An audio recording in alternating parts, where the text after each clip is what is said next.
Absolutely. Here is Section I of Deadly Humans HFY, with a minimum of 700 words as requested. Hashtag Section I, First Contact, the curiosity that kills. The Volari called themselves Guardians of Peace, an ancient race with a crystalline elegance and a mind attuned to empathy and logic. For millennia, their coalition of systems had expanded across the galaxy like a slow-moving tide, sweeping up nascent civilizations and easing them into a culture of reason, diplomacy, and shared prosperity. Wars were relics. Violence was a symptom of primitive thinking. And the Volari truly believed, that their way was the only enlightened one. So, when they detected intelligent life on a small blue planet orbiting a yellow dwarf, they approached it with curiosity, not caution. Terra. Humans. Initial scans of Earth's digital data, despite being partially corrupted by encryption and cultural nuance, told a story that was troubling. A species that had annihilated its own cities with fire, poisoned its air and water, invented weapons capable of extinguishing all life, and used them not only as threats, but as bargaining chips. Yet alongside the violence, the coalition saw art. Music that evoked sadness, longing, joy. Architecture that defied gravity and reason. Fiction that explored the impossible. Sacrifice. Hope. Love. For every war, there was a peace treaty. For every dictator, a rebellion. For every atrocity, a memorial built in solemn remembrance. The Volari Council debated for a cycle. In the end, they concluded, as they always had, humanity was flawed, but not irredeemable. Like the Grellan before them, like the Kthari, humans would be guided, nudged into galactic society with kindness and technology, and gently steered away from their self-destructive habits. The envoy sent to Earth was modest. 3 unarmed diplomatic vessels, draped in blue banners of peace, accompanied by a single observation ship in high orbit. No weapons. No threats. Only emissaries bearing gifts of knowledge and diplomacy. The coalition assumed that a species still tangled in its own planetary squabbles would be overawed by the sudden appearance of alien intellect. They were wrong. From the moment the ships entered the upper atmosphere, the humans reacted with unanticipated precision. Earth's defense systems, long dormant relics of Cold War paranoia, lit up like a Christmas tree. Satellites pivoted. Frequencies shifted. Radar arrays from every continent swept the skies. Fighter jets scrambled not in chaos, but in formation. The Volari were stunned. Humanity's response wasn't fear, it was coordination. The first contact took place over Geneva. The alien ships landed without resistance, amid crowds, cameras, and calculated calm. World leaders had already convened. The United Nations building was ringed by soldiers, not with weapons raised, but hands resting near triggers. They came not as conquerors, not even as equals, but as skeptics. The Volari stepped forward, their tall, crystalline bodies gleaming under the sun, radiating empathy waves and harmonic communication pulses. Their translator devices projected their message into every ear, every speaker. We come in peace. We come to share. The galaxy welcomes you. The human delegation responded in kind.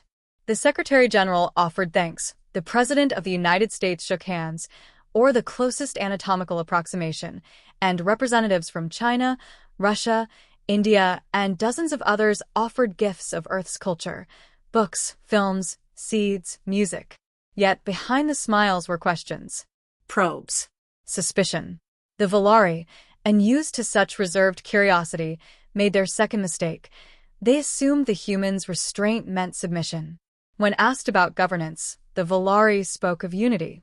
When questioned about military defense, they dismissed the need.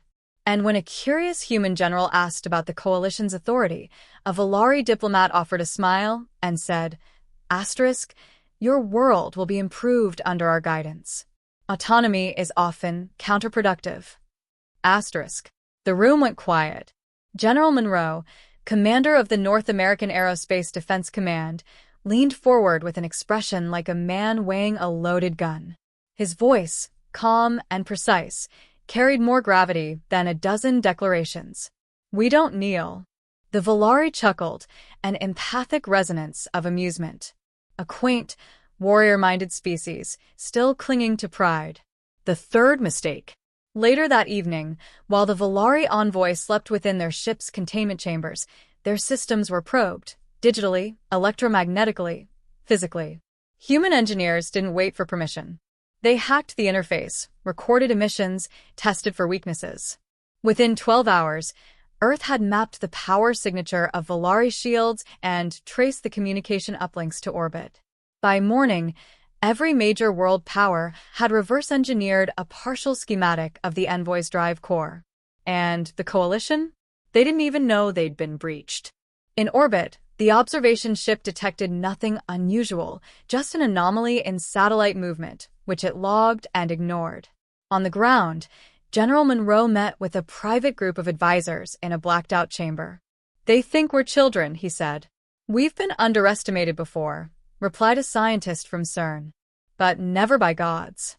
Monroe smiled. "Not kindly. Then let's show them what happens when humans get curious." Let me know when you're ready for Section 2, The Spark in the Dark. Of course. Here's Section 2, The Spark in the Dark of Deadly Humans HFY, with a minimum of 700 words. Hashtag Section 2, Escalation, The Spark in the Dark. News of the first contact spread faster than light. Within hours of the Volari envoy's landing, footage saturated every human media outlet. Images of tall crystalline beings speaking in harmonized tones filled screens from Tokyo to Toronto. On the surface, it seemed like a miracle. Alien life, peaceful and poised, bringing knowledge and technology from the stars. But beneath the optimism, something darker festered. Clips circulated, not from official broadcasts, but shaky phone footage, leaked security feeds. Snippets of the Volari's comments about guidance. Control. The word autonomy, dismissed so casually, struck a raw nerve. The collective memory of imperialism, of colonization, of wars fought for independence, reared its head across every human culture. The idea that these beings thought Earth was something to be improved ignited a fire that no diplomatic phrasing could extinguish. Public opinion fractured. Some welcomed the Volari. Others demanded transparency.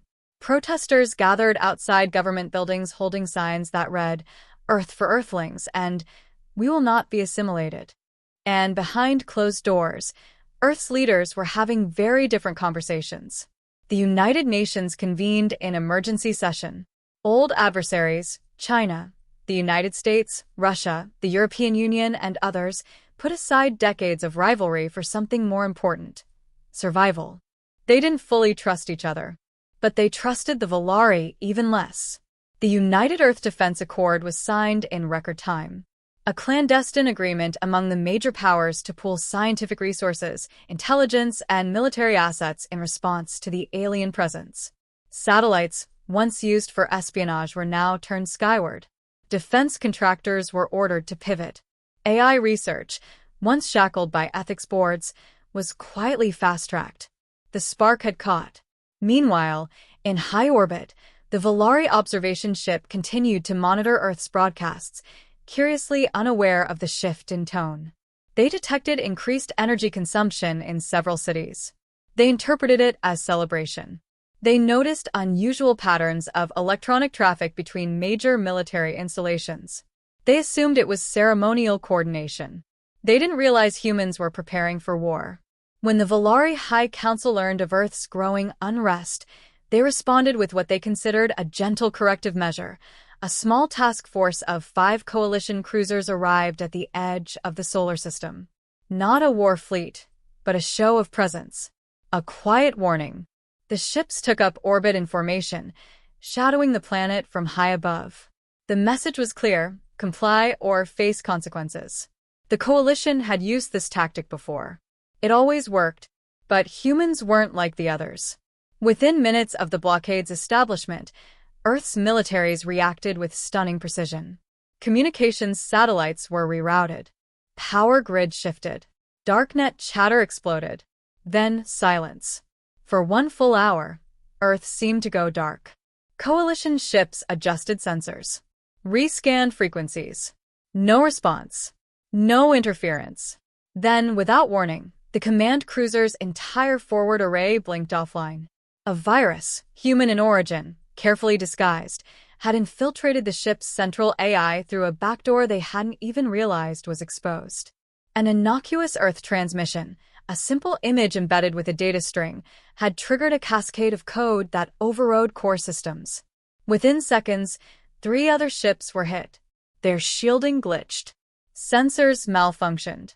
Targeting arrays returned ghost signals, copies of themselves in false positions. Even their encrypted comms channels were hijacked, replaced by a human voice speaking in slow, deliberate English. This is Earth Command. Your presence is unauthorized. You will leave our orbit immediately, or we will remove you. The Volari assumed it was bravado. They fired a warning shot. It struck a defunct satellite and sent a shockwave through human networks. The image was captured by hundreds of cameras and streamed to billions. And that was all the justification Earth needed. The retaliation was swift and surgical. From a series of high-altitude stratospheric balloons, previously dismissed as weather monitoring devices, Earth launched hypervelocity projectiles using railgun technology. They weren't elegant. They weren't pretty. But they worked. One cruiser was struck dead center. Its hull buckled, shattered by kinetic force. Another ship lost propulsion after a coordinated drone swarm, launched from civilian-looking freighters, attached EMP devices to its engine nacelles. In less than 10 minutes, the 5-ship presence had been reduced to a single operational cruiser, limping toward the moon with its sensors scrambled and its systems in disarray. And Earth had barely left the atmosphere. The message from Earth's spokesperson, broadcast across the coalition's diplomatic channels, was simple, brutal, and unforgettable. We did not start this, but we will finish it. The coalition was stunned. No species had ever responded this way. The Grellan had acquiesced after the first blockade. The Thalirians had surrendered after a single show of force. But humans had not only resisted, they had adapted, evolved, and struck back with terrifying creativity. They weren't just warriors. They were thinkers, builders, hackers. Coalition analysts scrambled to revise their assessments. Within hours, the human threat level had been upgraded from moderate to critical. And then came the speech. Broadcast from New York, translated into every known coalition dialect, the human president stood before a sea of microphones and said, "Humanity was forged in fire. We have lived in war, grown in crisis, and survived extinction more times than we can count. We are a species of contradiction, violent and kind, selfish and compassionate, fearful and brave. You mistook our chaos for weakness. But our chaos is why we survive. We didn't ask for this war. But if you insist on testing our resolve, understand this. Humanity does not break. We don't surrender. We adapt. And when we adapt, we become dangerous." Across the galaxy, that final word echoed with a new weight. Dangerous. Let me know when you're ready for Section 3. This is what survival looks like. Here's Section 3. War Unleashed. This is what survival looks like. Of Deadly Humans HFY. With a minimum of 700 words. Hashtag Section 3. War Unleashed. This is what survival looks like. The war was no longer a distant possibility. It was a brutal, undeniable reality. The coalition had underestimated humanity in ways they would soon regret. From the first skirmish, Earth had shown that it could not only survive, but excel in ways the Volari had never imagined. The coalition thought they were dealing with a young species, incapable of understanding galactic warfare. They thought humanity would buckle under the weight of superior technology and numbers. They were wrong. Humanity fought like it had nothing to lose, because in many ways it didn't. They fought with the ferocity of a species that had risen from the ashes of extinction, that had weathered countless wars, and that had built civilization from the rubble of its own mistakes. They fought as survivors. The first full-scale battle between human and coalition forces was a turning point. It would become known as the Battle of Alien Ridge. The The Volari had assembled a sizable fleet, a mixed force of ships from across the coalition, to establish a foothold on a strategic human-held planet. They had anticipated a simple landing operation: strike fast, dominate quickly, and force humanity into submission with overwhelming force. What they didn't account for was the way humanity responded. The first sign that something was amiss came as the Volari fleet approached Alien Ridge. Human forces had been waiting, but not in the conventional way the coalition expected. There were no large-scale defenses, no massive warships poised for battle. The humans had deployed what could only be called a phantom army, a network of stealth drones, hacked freighters, and improvised weapons hidden in plain sight. As the first of the coalition's battlecruisers touched down on Alien Ridge, the air crackled with an eerie silence. Sensors picked up nothing but faint traces of electromagnetic disturbances, seemingly random and without pattern. The Volari cruisers, advanced as they were, couldn't make sense of the disruption. And then it hit. A human-engineered EMP burst erupted from the ground. It wasn't a large, powerful weapon by coalition standards. It was barely more than a nuisance.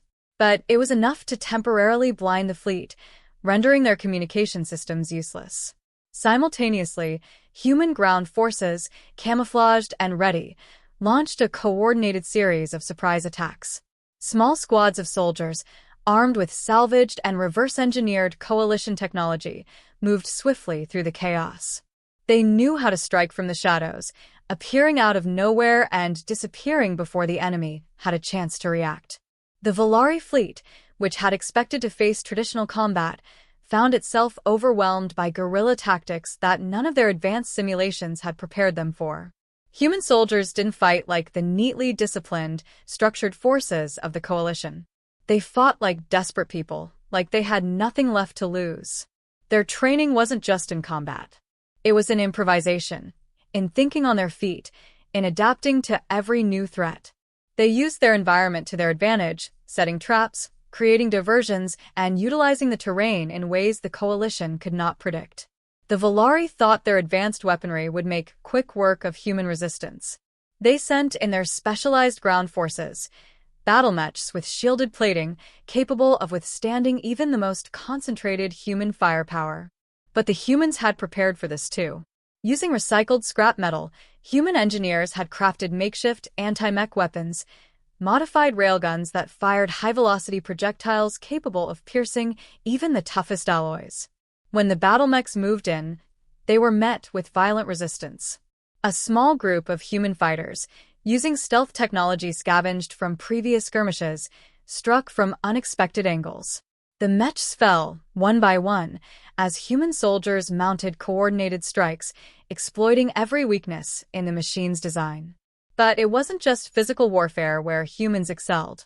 Earth's hackers launched a cyber warfare offensive that crippled the coalition's command and control infrastructure. Every secure channel, every encrypted message was intercepted and broadcast to human forces. The enemy's movements were no longer a mystery. Human forces knew where to strike, when to move, and how to inflict maximum damage. The Volari, who prided themselves on their technological superiority, had never faced an enemy like this. It wasn't that humans lacked advanced weapons.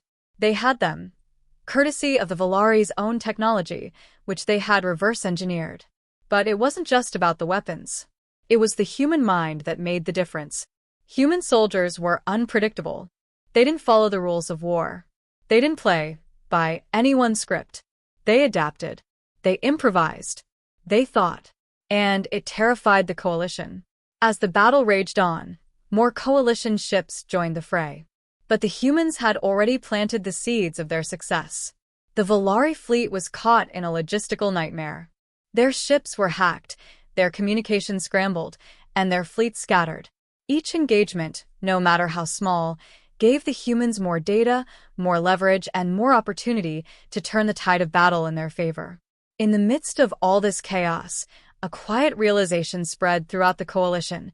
Humanity didn't just fight to win, they fought to survive. When the battle finally ended, it was a Pyrrhic victory for the coalition. Alien Ridge was in ruins, but the surviving human forces had inflicted enough damage to make any further occupation impossible. The Volari ships limped back to their home systems, nursing their wounds, unsure of how to proceed. And across Earth, humanity had found its answer. They weren't just fighting for territory or resources. They were fighting for their existence. They were fighting to prove that they belonged in the stars.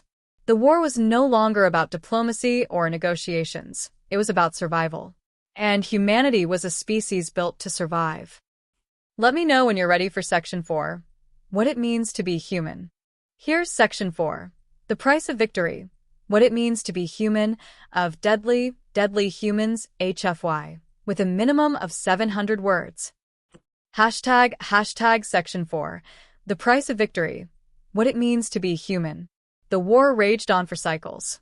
In the early years, the coalition underestimated the sheer persistence of humanity's will to survive. They viewed humans as a reactive species, always on the back foot, forced to adapt to the superior technology and strategy of their invaders. But they couldn't have been more wrong. As the war dragged on, the initial successes of humanity shifted from desperation to an unstoppable tide of resistance. Every victory, however small, was built upon the legacy of their ancestors, a history of fighting, of endurance, of sacrifice. Humans were survivors, and they understood one unshakable truth. Survival didn't come without cost. The cost was steep, and it was paid with blood. Humanity's ability to innovate, adapt, and overcome was not only their greatest strength, but also their greatest burden. They adapted to the alien technology the Coalition had brought, reverse engineering weapons, shields, and AI systems. But as they turned the tide of battle in their favor, they had to reckon with the consequences of their new power. The first shift in human strategy occurred during the infamous Battle of Titan's Ring. The Volari fleet, now joined by other species from the Coalition, attempted to blockade Earth's moon in a final, desperate bid to cripple humanity's ability to fight back. The Coalition assumed that by cutting off Earth's moon, they could disrupt human military efforts and starve them of resources. But the human response was swift, brutal, and entirely unexpected. Human forces on the moon, bolstered by newly developed spacefaring technology, retaliated with a force far beyond what the Volari had predicted. Massive kinetic strikes, using massive asteroid fragments, strategically repurposed mining equipment, and railgun fire, launched waves of destruction at Coalition forces. One after another, Coalition warships fell as humans shattered the unshakable shell of their invincibility. In response, the Coalition retaliated with orbital bombardments, targeting civilian centers, infrastructure, and any location that would break human morale. Cities on Earth and the moon were reduced to ash. The human cost was immeasurable. Billions died in a flash. The streets of New York, Tokyo, and Moscow became graveyards. The once vibrant world seemed like a hushed shadow of itself. It was the price of victory. But even in the aftermath of catastrophic loss, humans refused to surrender. They rebuilt, faster than any of the Coalition had expected. Survivors emerged from the wreckage, not broken, but with an unyielding fire in their eyes. Every destroyed city became a rallying point, every loss a testament to the resilience of the human spirit. The war that had seemed so one-sided in its early days was now firmly in humanity's favor. But victory came with scars that could never be erased. The psychological toll was enormous. The human psyche, tested over millennia of hardship, had been pushed to its breaking point. Veterans of the war, those who had survived the hell of battle, became haunted by memories of loss. The war, once a battle of survival, was becoming a battle for the soul of the human race. There was no going back. For every victory, there was a cost. For every enemy ship destroyed, for every Coalition outpost seized, humanity faced the weight of the lives they had lost. The death toll from the war, both human and alien, was staggering, and Earth was left to deal with the consequences. But in the darkest moments, when it seemed that all was lost, humanity showed its true strength. What distinguished humans from the other species was not just their ability to fight, but their ability to heal, to rebuild, to look beyond the destruction and see the glimmer of a future worth fighting for. The Volari had underestimated them, not because they didn't understand the capacity for violence, but because they didn't understand the capacity for hope. Hope became humanity's weapon, and it was wielded with terrifying precision. As the war drew to a close, with the coalition fleet retreating from Earth's orbit, humanity stood victorious.